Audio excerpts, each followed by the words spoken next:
Hello అండి, నేను ఈరోజు నల్లకారం చేసి చూపించబోతున్నానండి. వేడి వేడి ఇడ్లీకి అన్నానికి మాత్రం చాలా బాగుంటుంది.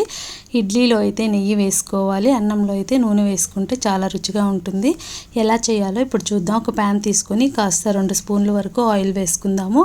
2 స్పూన్లు మినపప్పు కొంచెం ఫ్రై అయిన తర్వాత ఒక 6 స్పూన్లు ధనియాలు, ఒక 2 స్పూన్లు జీలకర్ర ఇలా ఫ్రై చేసుకుందాము. ఫ్రై చేసుకున్న తర్వాత ఎండుమిరపకాయలు మీ కారానికి తగ్గట్లు వేసుకోవచ్చండి. నేను ఒక 6 ఎండుమిరపకాయల వరకు వేశాను.